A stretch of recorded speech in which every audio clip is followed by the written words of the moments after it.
할렐루야. 2월 14일 금요일 매일 성경 묵상 가이드입니다. 오늘 말씀은 누가복음 3장 1절에서 14절의 말씀입니다. 혹시 여러분 학교 다닐 때 배우셨지 싶은데 육하 원칙이라는 거 아십니까? 육하 원칙은 글쓰기의 6대 원칙인데 누가 언제 어디서 무엇을 어떻게 왜라는 그런 형식에 맞추어서 글을 쓴다는 것이죠.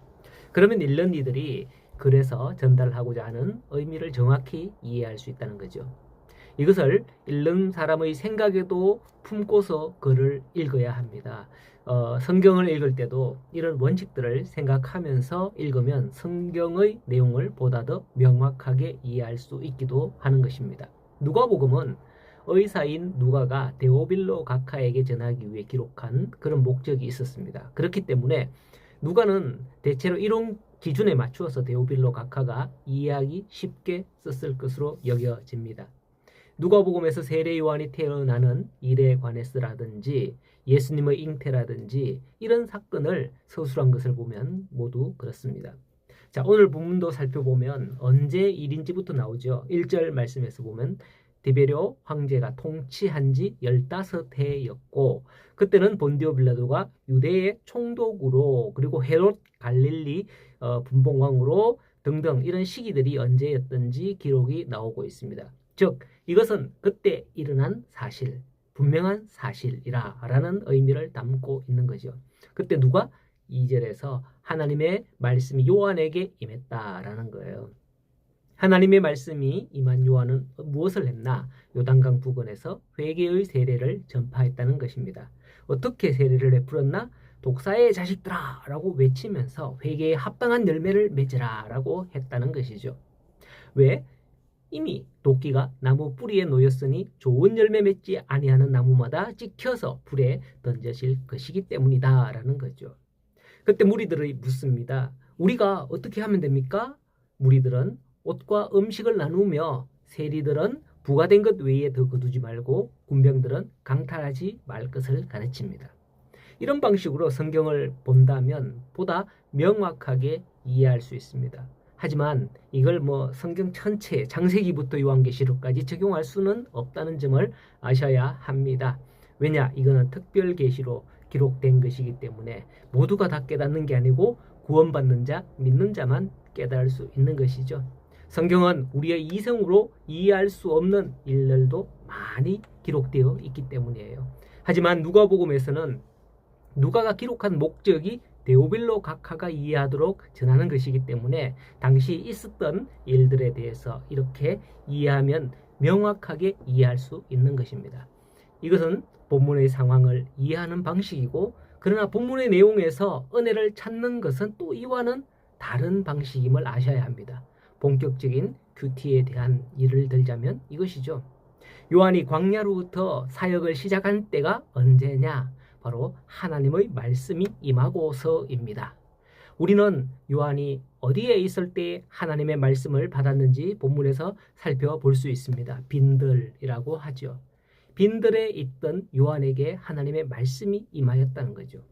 우리는 이러한 사실을 통해서 생각해 볼 수 있습니다. 하나님의 말씀은 복잡한 도심, 군중 속, 무리 속 어떤 그런 데에 임하기보다는 빈들에서구나. 그러면 과연 그 빈들이라는 것은 어디인가라는 것을 생각해 봐야 한다는 거죠. 그냥 허허벌판일까요? 빈들이라고 하는 것은 단순히 장소만을 의미하는 게 아니에요. 빈들이 담고 있는 의미대로 정치가들의 권모술수도 없고 세상의 탐심도 없는 그런 땅입니다.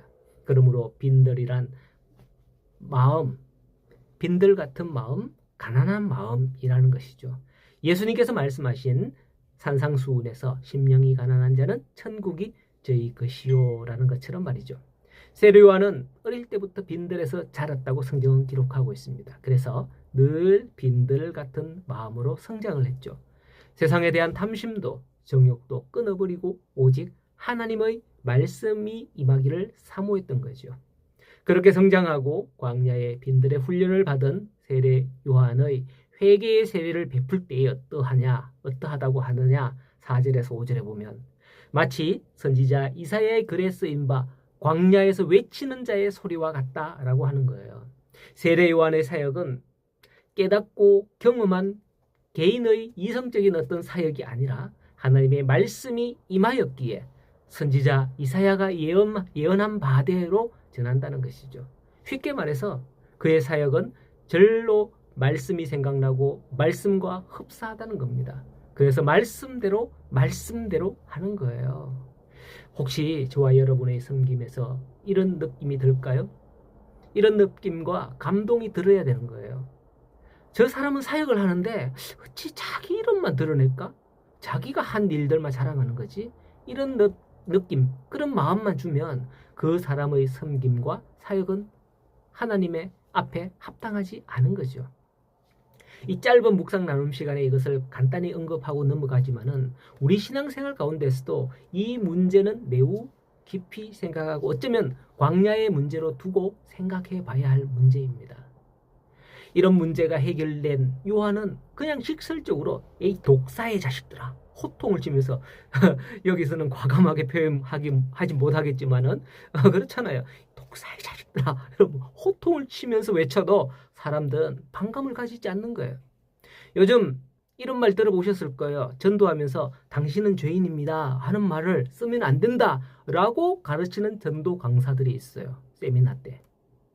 안 써야 되는 게 아니고 오히려 써야 되는 게 그게 옳은 거죠. 그런데 우리가 전도할 때 그런 말 쓰면 사실 역효과 나는 게 현실이죠. 왜 그런지 아세요?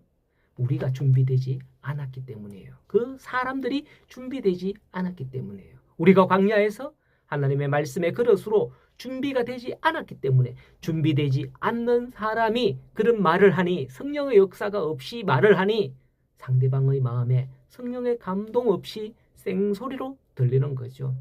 요한이 독사의 자식들아 회개하라!